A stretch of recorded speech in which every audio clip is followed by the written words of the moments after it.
Hey everyone, welcome to episode 6 of our campus placement interview series. Today we have Dakshata here with us. She received an offer from KPMG India in 2020. Let's know more about how she converted this company. Hey Dakshata, how's it going? Yeah, hi Shubham. All well, yeah. So welcome to our channel. Thank you. So I'll just explain how it's going to go. I'll ask you questions about your profile, what you did in college, how much marks you scored, and then we'll talk more about the process.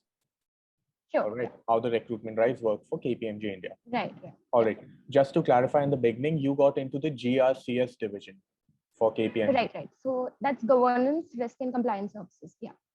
Perfect. And how many people were selected from SBSC in this division?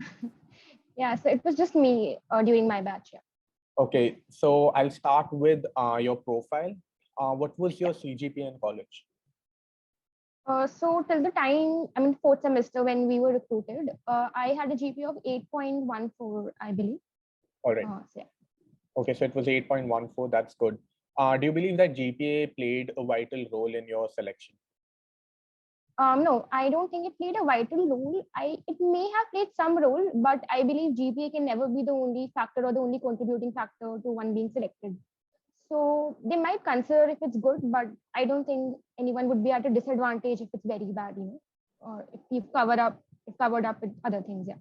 Okay, so tell me about your PORs. How many PORs did you have in college? So I was quite active in all of this in college. So since my first year, I joined 4 societies. Then it was 3 societies in second year. I slowly prioritized. So by the third year, I was the president of the entrepreneurship cell, and I was the vice president of the internship cell. So what about internships? How many internships did you do?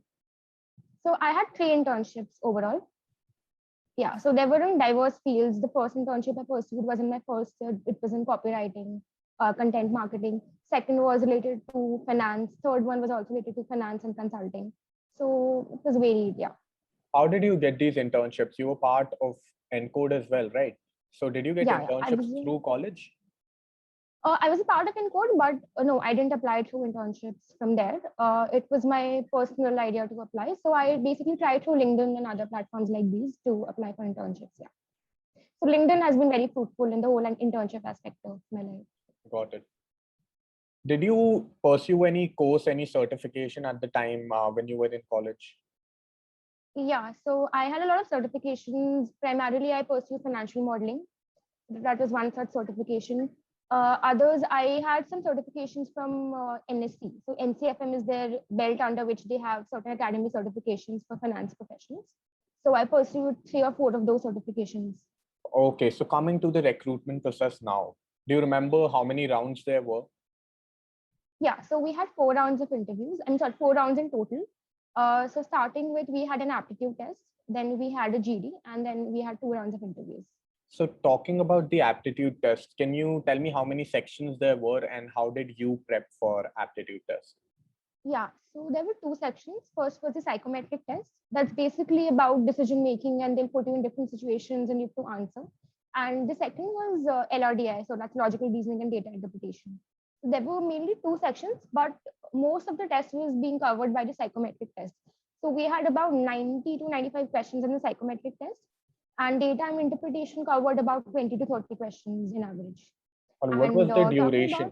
Do you remember that how much time it took? Not very sure, but somewhere between 1.5 to 2 hours, I believe. But you have to be fast. Were you able to attempt all of the questions? Because there were around 100 plus questions for KPMG aptitude. Yeah, there were definitely 100 plus questions. I was able to attempt, and so the thing with psychometric questions is you don't have to calculate. It's the decision making power you have to exhibit at that moment. So I think I was relatively fast in those questions. Data interpretation questions were number intensive, so they took quite a while, but it was fine. And talking about the preparation strategy, I didn't particularly prepare as such. Data interpretation, it was more of numbers and also I feel anyone with a decent aptitude could attempt it. But talking about the psychometric questions, I feel you can never prepare for such questions because it's completely situation based.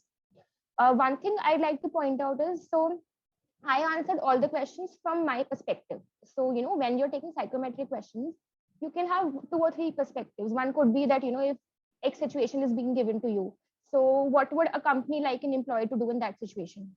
But another perspective could be that if you are in that situation, what would be the first step or what would be the apt step you would take?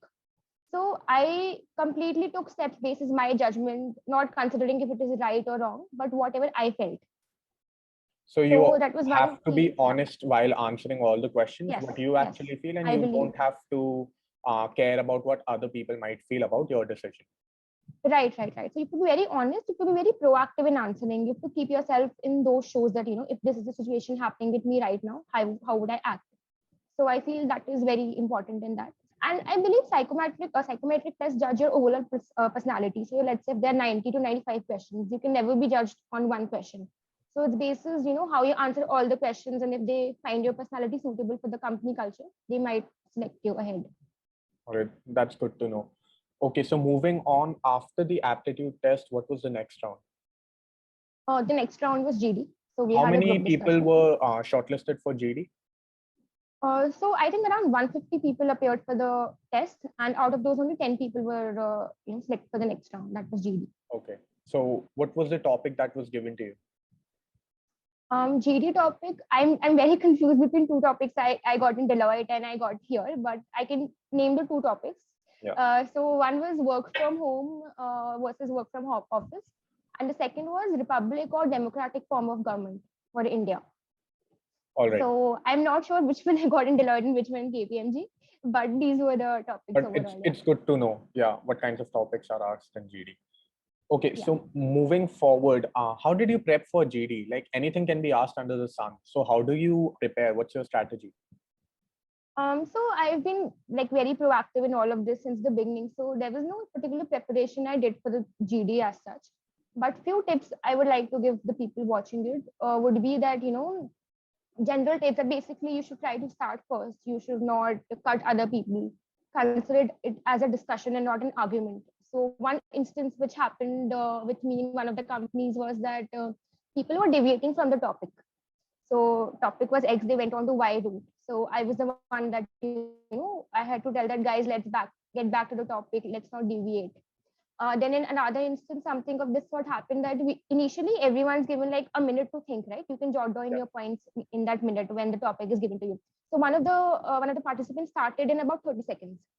Okay. Now it might feel good to start early, but that definitely shows a negative impact, because when you're in a group discussion, you have to take care of other people as well. You can't be this active. It acts negatively.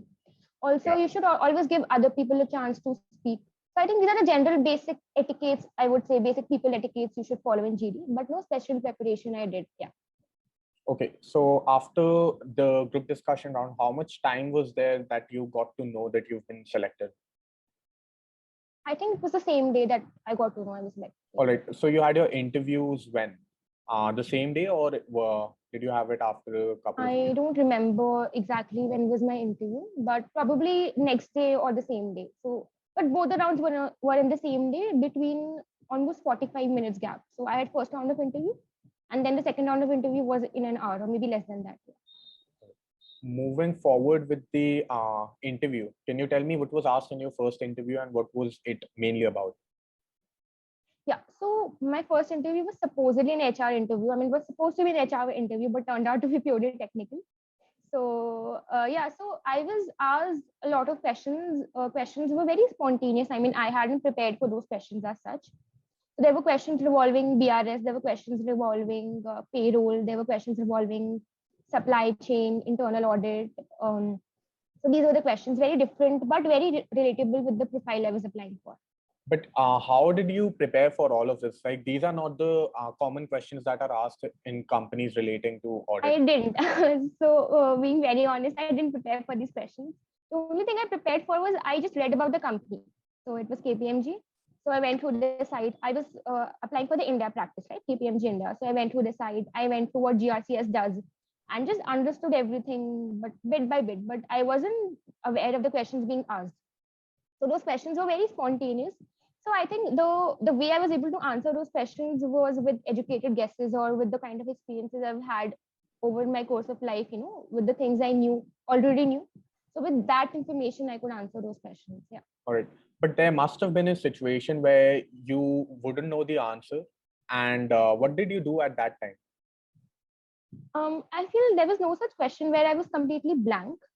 But I think I did make educated guesses and answered questions well.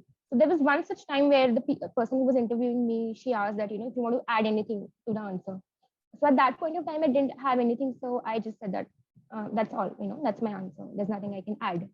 So Perfect. that's one situation. Yeah. Also, one thing I'd like to point out was that there was a time where I was answering one particular question and I used a technical jargon. Okay. Now I was cross questioned on that technical jargon. So I use the word SOP. So SOP is standard operating procedures. It's a word which is used a lot in the context of the field I was applying in. So I knew what it means. When she asked what it means, I was able to explain. I was able to give two examples as to what it means. One example from the real life and one example from the company context. So I think that saved me. So one tip I would like to give was that if you're using any technical jargons to to probably sound more educated or more cool, it could backfire very well. So until unless you're very sure about the word you're using, you should never use it in any sort of interview. So this is one thing which happened in the interview. Absolutely. Also, Yeah. yeah. So they asked about if I was comfortable with traveling, which was one of the HR questions. There were just one or two HR questions, I believe. Other part was very technical. So this role is travel intensive. So I was asked if I was comfortable, and I think I was also asked about my future plans. So that's all. All right. When did you get to know that you've been shortlisted for the final round? I think it was in half an hour, I believe. I mean, yeah. So it was very sudden. I was shocked. Rather, I just checked my phone randomly, and I got an email saying that in 10 minutes you have the next round. So I mean, it was very surprising and very random at that moment. So one more tip would be that if you are if you've been with the round, be active on your phone or your emails. You can't just keep it and go because the company people might text you or call you anytime for the next round or for the next process. So that's one tip I'd like to give. Yeah. Yeah, that's good. Okay, so after clearing the first interview, you went to the second interview. And as you mentioned, it was the technical interview. So did you have Yeah. time to prep for that, or were you already prepared for the technical round? It was the same preparation I had did for the first round. So I mean, so honestly, I didn't know the number of rounds I would have. I had no idea in general. I had just prepared overall for the company, what it is, and what GRCS is. So everything else came as a surprise and as an add-on. So the first interview was with the manager. The second interview was with the associate director. So it was also purely technical. Now, in that interview, I was asked questions about, so as I was mentioning about financial modeling earlier. So I was kind of grilled upon financial modeling, so I was given questions of that, how would you make a financial model of a startup versus a mature company? Now, it was difficult for me to answer then, but obviously I could answer well, I believe. And then I was asked, how would you do an internal audit of a FMCG company? Then there were more technical questions. And I was also asked about my future plans again. And I was asked about, yeah, I mean, just various things. But there was not a lot of HR thing in both the interviews, I would say. Understood. So they were mainly trying to ascertain what your technical capabilities are relating to the job. Yes. Right. Yes. And I would also somewhat say that it was a stress interview, kind of stress interview. All right. So they were throwing rapid fire questions that was going on, then they were criticizing your answers. And were there a lot of follow-up questions as well? Yeah, there were a lot of follow-up questions, but they never criticized my answers. Now, I don't know if that was because my answers were correct or maybe the interviews in general were sweet. So I still have that question in mind. But I wouldn't say it was a very strict interview, but it wasn't even like a very conversation like as well. Somewhere in the middle. All right. How much time did it take that you got the final shortlist? When did you get to know that you've been shortlisted? I think it was the same day. I think same day I got to know, as far as I remember. All right. So how did it feel being the only person from SBSC to get selected? It was very shocking. I would say. I mean, I had not expected all of this, and everything happened in a jiffy because from the GD to the 2 rounds and the result, it was very fast. So I could it took time to register that okay, this has happened, and all of it together. But it was a good feeling, definitely. Yeah. Perfect. So Dakshata, would you like to share any tip or any advice to the people who are watching this video? Yeah, so I think whichever company you apply for, especially if it's a campus placement or even if it's not, you should definitely know a lot about the company. So you definitely should visit the website. You should read about the field you are applying for, the practice you're applying for.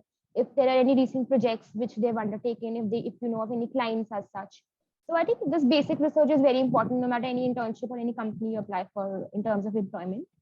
Also, I think when it's about campus placement, there are pre-placement talks as well, which is being conducted with, by the placement cell and by the company. So it's very important that you attend those pre-placement talks. You understand what the company culture is. At times, you might feel differently about a company, and your views might change when you attend a pre-placement talk. So it's very important to get to know the company that way as well. So these are the tips in terms of how to prepare. For general, I think you could also reach out to your seniors, or since now we have this initiative, you have taken to take interviews with people who've gotten into better good roles, and all of it. I think this would definitely help people have a very wide understanding of the role they are going to apply for, how to prepare for the process. One more thing would be to read your job description very well. So, I mean, that goes without saying, but I thought I'll mention that that's very important. You should know what you're being expected to do. Absolutely. I mean, yeah. So instead of faking it or, exaggerating in your CV, it could actually backfire. So rather include points which you're very confident about and comfortable with. So these are the tips I would like to give for now. Thank you. And also, Shubham, congratulations for such a great initiative you've taken. I'm sure it will help a lot of juniors and people looking out for placements and, how the process goes.